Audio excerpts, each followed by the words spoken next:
Anchor is the easiest way to make a podcast. It gives you everything you need in one place for free, which you can use right from your phone or computer. Creation tools allow you to record and edit your podcast so it sounds great.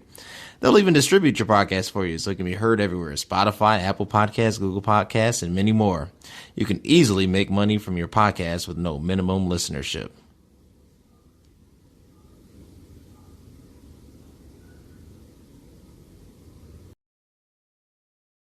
And welcome back to another episode of It Is What It Is podcast. I'm your host, Cody Kelly. Look, I appreciate you. I appreciate my guests. I appreciate my audience. Thank you for tuning in. Before we do that, you know what my two favorite platforms are? First of all, they should sponsor me. So Instagram, please give me a call. My two favorite platforms are Instagram, and you can connect with me at Cody at CVMK33 and on YouTube at CV Space K. We're all all podcasts are heard however your podcast preference is. We are there. I have an amazing episode featuring an amazing gym owner, Anthony Amon. He has a gym. It's in the state of New York. Things are happening. We want to hear him. We want to know how the business is doing. We want to know how to support. We have some questions from us gym goers. So with that being said, Anthony, how you doing today? I'm doing awesome, Cody, as always. It's always a pleasure being here with you. I got to say, you're my favorite host and guest. You're ranking top there. I like that, host and guest. I appreciate that, brother. Let's get into it. So vaccinations are out. Biden says 100 million vaccines by May 1st, right? So basically June, July, everybody should be inoculated. That can be. I mean, that's what they're projecting, right? So with that being said, you know, the elimination of 50% capacity, 25, loosening of the regulations, what does that mean for a gym owner? That's a two-way question. So first, I'm going to answer the capacity question where it's the percentage. The percentage doesn't matter. And what I mean by that is we have 6 feet apart. So it doesn't matter for 50, 60, 70%. If we can't get everyone 6 feet apart, you can't have them. Right. So both have to go together congruently, which is something we're looking forward to finally happening because, as you can imagine, personal training somebody 6 feet apart is not only dangerous, but probably not a good idea. So it's a little bit of that gray area I'm hoping to get rid of. I mean, we have times we have to come within 6 feet. I just don't want to have to deal with this. I'm super excited about all of that coming down the pipeline and people finally getting back. And it's already started turning, which is awesome. Oh, wow. That's good. What's it going to be like, you know, like when everybody can take the mask off? You know what I'm saying? Like, because right now it's like, we're all like, you got your mask, you know, it's kind of like this thing. And it's like, it's a decision, but it's like when we get to that point where it almost feels normal again. Is that what you're looking forward to? Oh, yeah. Because I know you work out. Have you worked out with a mask on? Try doing HIIT training. Now try giving yourself, make yourself gain 100 pounds and try doing HIIT training. It's hard, man. It's hard breathing without it. No matter you're adding that restriction to it. So I'm pretty excited. I think it's going to build confidence in a lot of people to come back and those that really need it. And that's the biggest takeaway is it's been a year. One solid year, and the obesity rate, the percentage has doubled.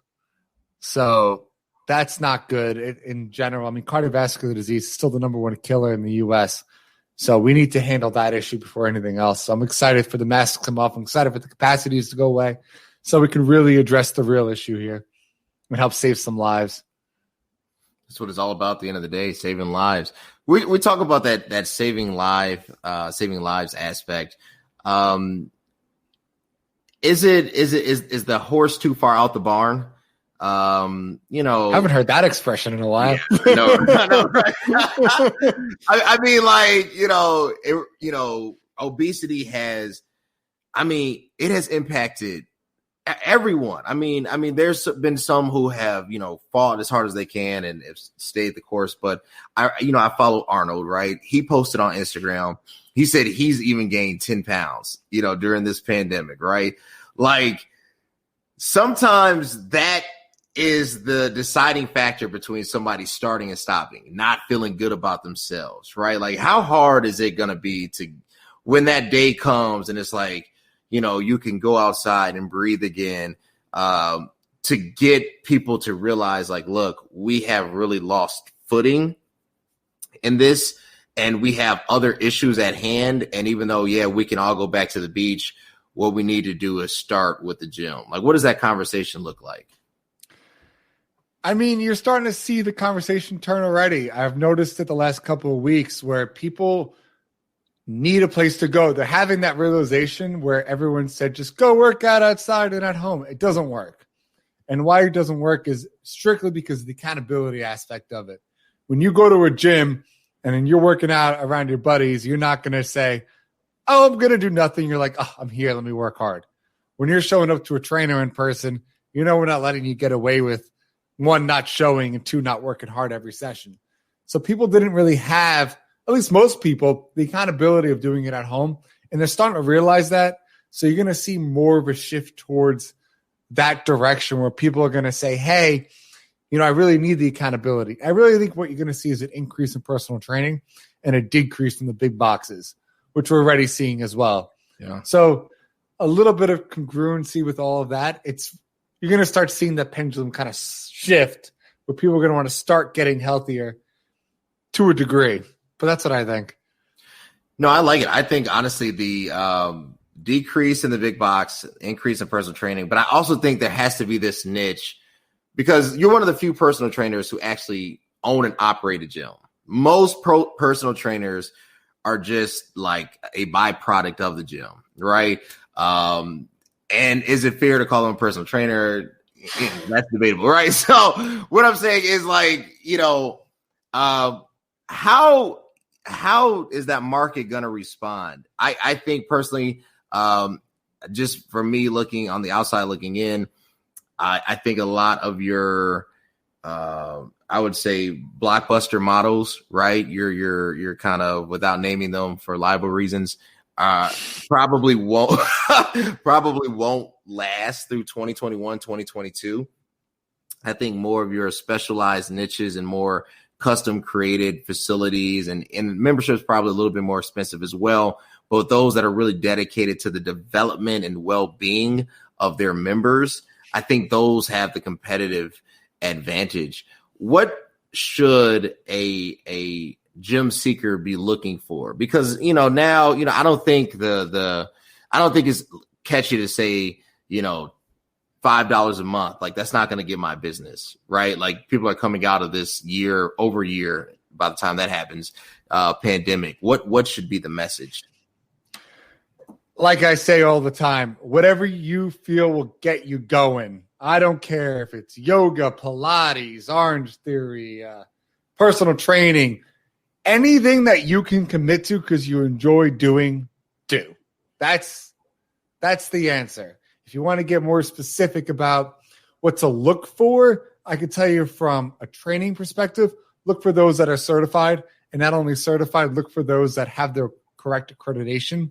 Because unfortunately, I know in the state of New York, as well as 40 of the states, I'm not sure which ones, but personal trainers are not licensed. Yeah. What does that mean? I can say I'm a trainer just because I like working out. Mm-hmm. So it's knowing who takes the extra step, knowing who knows what they talk about, not just going for somebody because of the way they look, but really understanding their credentials and how smart they are with what they're talking about is going to help. And then a side note to that, we've officially sent the criteria to Department of Labor for New York State to get personal trainers licensed in this state. We are working on it. Wow.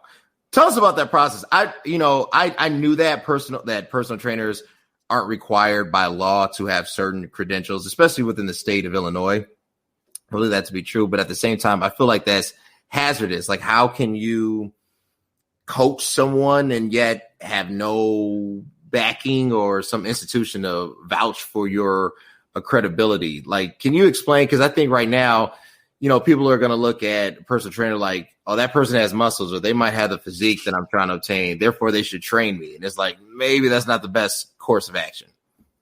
I call it friend knowledge. You see someone working out and you want to learn what they do. So you listen to your friends and then you'll do it wrong. But what to look for?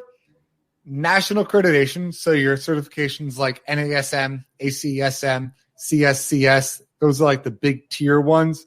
It's going to be difficult for a consumer to understand which ones someone can go and buy a certification, or they have to actually take a test like I did and my trainers. So it's tough. And what we're doing now to get licensed involves building criteria around what we think people need, which you're going to laugh. But as a trainer, most textbooks don't talk about like special populations. It's usually like a page or two. Now, as a trainer, I can tell you, people coming to me, that's all we get. We get the people with the torn muscles, the type 2 diabetes, the high blood pressure, the higher cases, because those are the ones that need help, not the people that know how to are fit. And that's what trainers think. They're going to get into this field and train fit people. You're not going to. You're going to train the extreme side of the special populations. So you need to know what you're doing. Look at physical therapists. You have to get a doctorate to become a physical therapist. What are we doing that's so different than physical therapy? Nothing. So why don't we have equivalent accreditation for our field as therapists do? Which I really think we should. It should be licensing. So we have a license on the line so we don't hurt people and put them in the ER. And then on top of that, now we can petition to insurance companies. My dream is for insurance companies to pay for trainers. They don't want to listen to us because we don't have a license. Now we get licensed. Now we're accredited. Now we can get referrals from doctors, referrals from therapists, and insurance companies can pay for us. So it's a win-win in my book, and it kind of gets rid of the ones that don't know what they're talking about. Just put it in a nice way. Because when you get involved with the liability side of training, you start seeing cases that will scare you. Like I've seen people put people in the ER because they don't know what the heck they're doing. So it's understanding you need to do your homework, need to do your research, and find someone who knows what they're talking about. It's really important. Is this the first step? I'm glad you mentioned that. Is this the first step to getting, I won't call it universal coverage, but making sure that the fitness industry is in line with all healthcare facilities? So just as it is important to go see your primary care physician, your insurance also covers your gym membership, which also covers your trainer, which also covers your nutrition plan, because it's all basically medicine, right? I mean, it's a different way to think about medicine, because this is obviously preventative versus just treating, right? But is this the first step? Because, I haven't heard anybody really raising the concern that basically we need to be accredited so that we can be covered under these insurance plans. Yeah. So you ready? I'm just going to tell you all right now. Go for it. Your audience is going to be in for a shock with this one. First off, yes, it's the first step. That's the answer to that question. 100% needs to happen. But why is the kicker? So did you know, Cody? Actually, scratch that. Guess how much obesity costs our country every year. I'm going to say somewhere in the billions without knowing the number. $190 billion a year. All right. Yeah. That's insane. Now you're a health insurance company, right? And health insurance costs are climbing. They're climbing because a lot of people are getting sicker, fatter, and ending up in the ER. And actually, our lifespan for the first time in human history has gone down because of this. So insurance companies are thinking, and they already have started, if we get people healthier, they're less likely to get sick. They're less likely to need all these medicines, so we can save money. So they started petitioning a referral back for going to the gym. But I think what they're learning and what we kind of knew from the beginning, it's a great first step. But I used to work front desk at a gym, and people would just check in and leave just to get the check-in. And they're not pushing themselves. And they don't know what they're doing, so they're hurting themselves. And it's still costing insurance companies money. Now, if you could pay for studios like trainers or like any kind of coaching or small group training where they can make sure these people are actually working out, the insurance is paying for it, they're going to save them as a company millions a year. So they're going to want to petition that way. Doctors are learning most diseases are preventable. They're preventable by diet and exercise. I think we kind of learned that with COVID, which is we could have drastically lowered that death rate if we took care of ourselves beforehand, if we were healthier. So why don't we, instead of preparing for the next time, because it will happen again, this disease is always circle. If we take care of ourselves, the next one will have a lower death rate than this one did, and maybe we could save a few thousand lives, because that's what it really comes down to, saving lives for insurance companies, making money. And then you know what? The best part about all of this, if insurance companies are saving money because we're taking care of ourselves more, the cost of insurance is going to go down instead of these astronomical rates, which make you want to throw up as a small business owner. But that would be a win-win for everybody. So it comes to us to take responsibility of our own health in our own hands and not saying, oh, it's my problem, not anyone else's. No, it's everyone's problem. Right. Especially that your immediate family, especially the cost of what you're doing. I mean, it's some crazy stat. I don't quote me on the number, but I think it's like 20% of work days are missed because of obesity, because it makes you so much sicker and more lethargic because you're not sleeping as well. So you're more likely to miss work. Your production rates are going down as well. So now you're hurting the economy that way. It's just a lose-lose for everybody. So take accountability for our own actions, and we need to start taking care of each other and ourselves. No, well said. I think that we need to look inwardly and realize what really is aiding a lot of this and where we really can improve. And I think that's an easy obstacle that can't really be, I'm sure it can be politicized, but I think that most people wouldn't fall for that propaganda if you started saying, if we become healthier, we could do a lot cooler things. I don't think a lot of people be like, that's not the issue I care about, but I'm sure there's somebody out there that might give you some pushback. I've gotten pushback. Trust me. I did a panel about childhood obesity and one of my questions was involving schools, where that's where the biggest problems is schools. Yeah. You can't make this stuff up, Cody. The Pelican Group is the one responsible for paying for most school lunches, right? They got sued because they said they don't have enough vegetables in their diet. Well, they ended up winning the lawsuit, the Pelican Group, as a counter, because they were able to prove that pizza is a vegetable because of the tomato paste on it. And they did this and no one pushed back because they're a multi-million-dollar corporation that's feeding most of the schools. And now they're able to put whatever they want because no one needs to wake up and say, we don't want these horrible school lunches that aren't good for our kids, because that's where it starts. Habits built from youth. So if we're teaching kids from a young age, it's okay to be unhealthy. It's okay to be overweight. It's okay to eat junk food. Like, that's when you're going to have the effect long-term as an adult. It's sad. You see kids with like 12, 13-year-olds with type 2 diabetes. That shouldn't exist. Right. But yet it does. And it's the truth.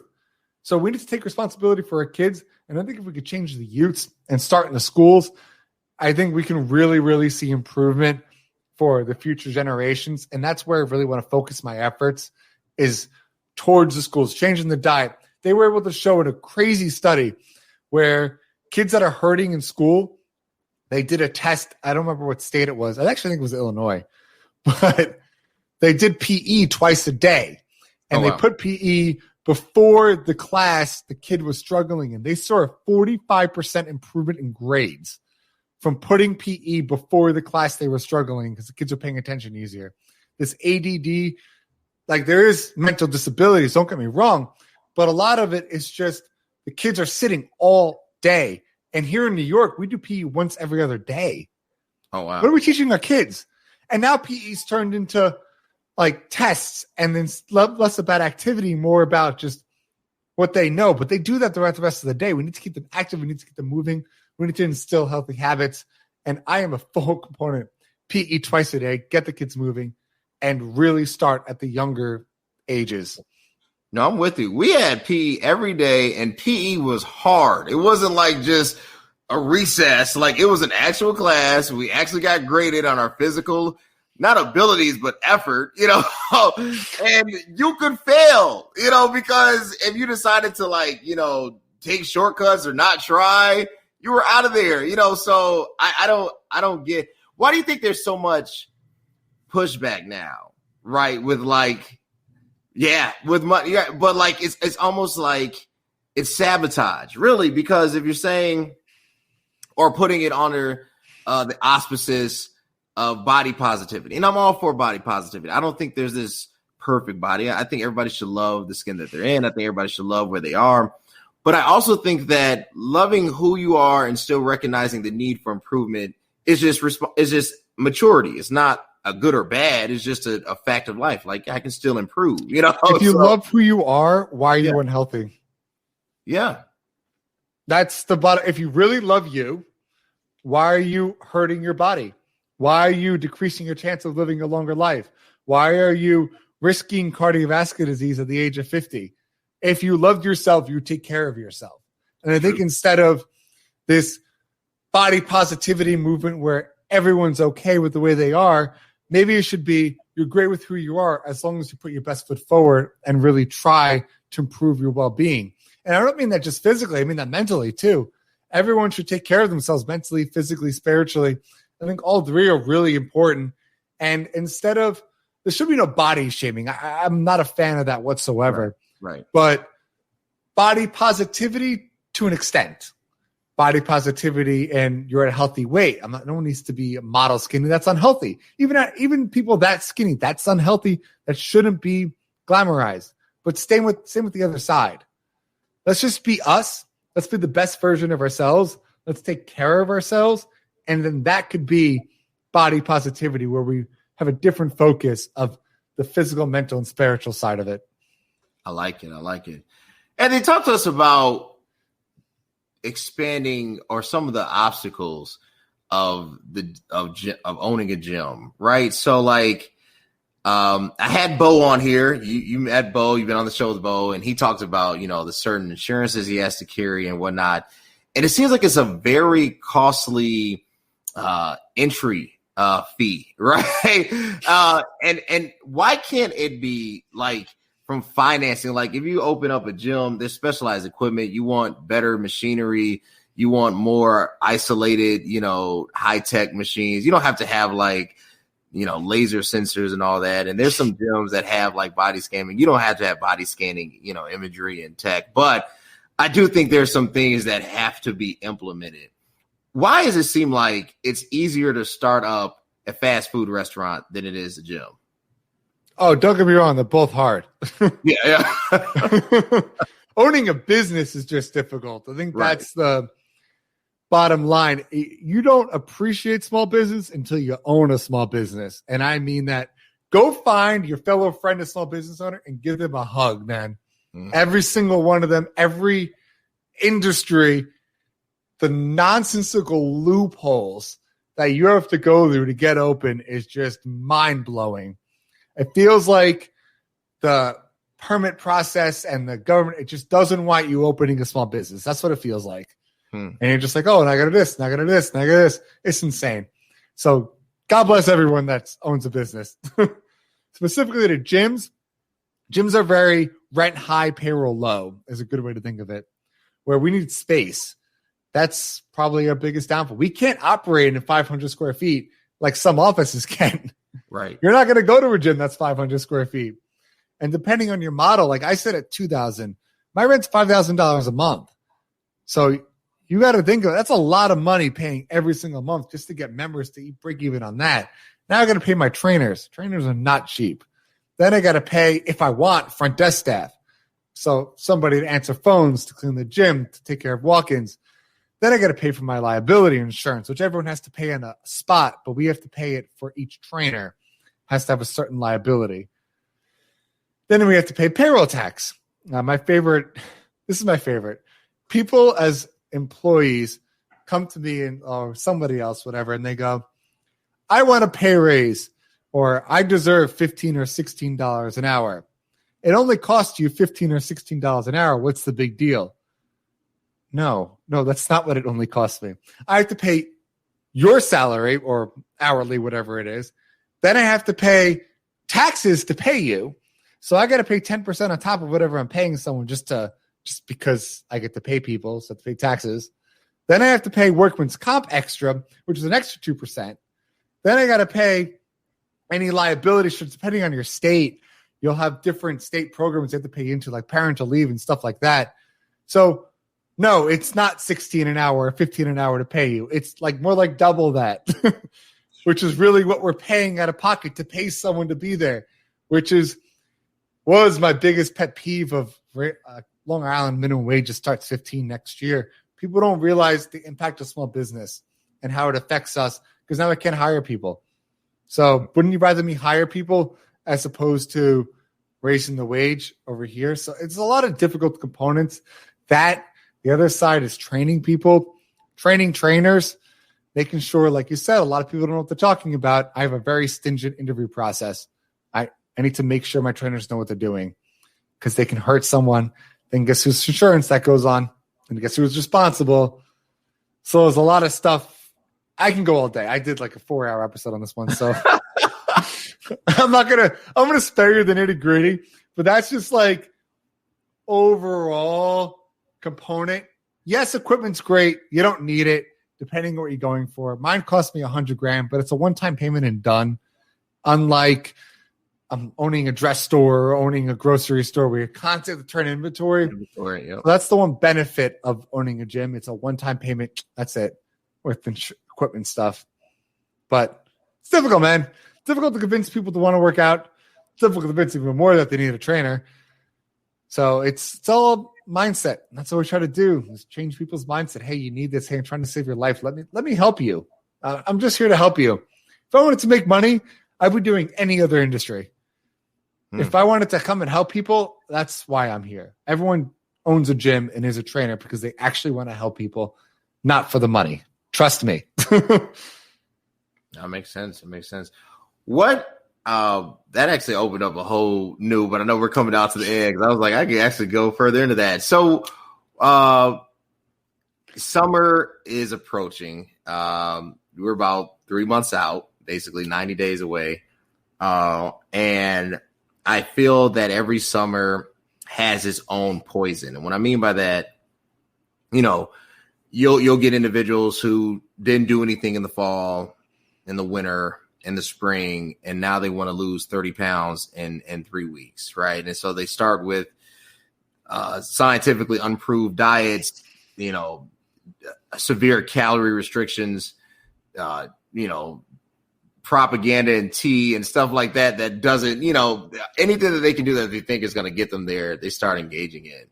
Can you give the warning now? That is not the right way. If you want a great body by the summer, the goal should be summer 2022, not summer 2021, because we've already missed that mark. Let's start now and prepare for the future. How about we do this? We just get rid of it altogether. No summer bodies, no nothing. Create a habit that you can do now to start making yourself a healthier life. Anything. Whether it's walking a few extra steps a day, drinking one less soda, do a habit you can maintain to keep you on a healthier path and do it for you. Don't do it for other people. You work your body for other people. Do it because it makes you feel better. Do it because it helps you sleep better. Do it because it makes you feel better about life. Do it for you, not for others. And I think that should be, out of everything, the biggest takeaway. Work out for you. So that means no summer bodies. And you know what? It's not realistic to lose 30 pounds in 3 weeks, as you said. It's totally – don't hop on these crazy fad diets. Cody can tell you all about the keto diet. But don't start living a healthier life one step at a time because it's easy to maintain. It's easy to develop that habit and do it over a longer period of time. And you know what? Take your scale and throw it in the garbage. Don't even look at it. Scale – weight, it means absolutely nothing. And everyone's going to say, well, He doesn't know what he's talking about. No, it's about your body fat percentage, which you don't measure on a scale. So you're not going to buy a calibration machine. Just start working out. Just start feeling better. If your pant size goes down, awesome. That's what we're going for. You feel better and you haven't lost any weight? Awesome. You're feeling better. You're sleeping better? Awesome. You're sleeping better. Little victories lead to big success. That's true. One step at a time to climb the mountain, man. I like that. Little victories lead to big success. Anthony, thank you so much. You have been a pleasure, my friend. Brother, where can they connect with you? How can they support you? I am everywhere. I got my show, Health and Fitness Redefined. Check it out. We're on YouTube. We're on every platform that Cody's on. So you're going to listen to Cody's show. Then you're going to go listen to my show. My gym is Redefined Fitness over in Mount Sinai, New York. We're a one-on-one training studio, redefined-fitness.com. And if you just reach out, Anthony Ammons, my name. I'm on Facebook, Instagram. Yep. You name it, man. That's it.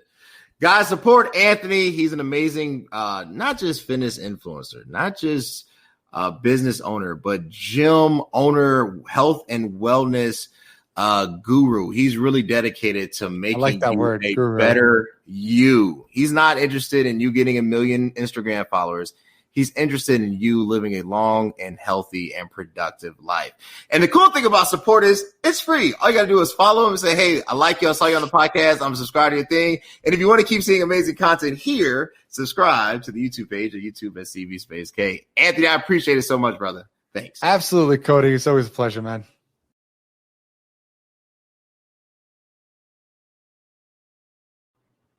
Hey, what's up, everybody? You like what you saw? Were you entertained? Were you informed?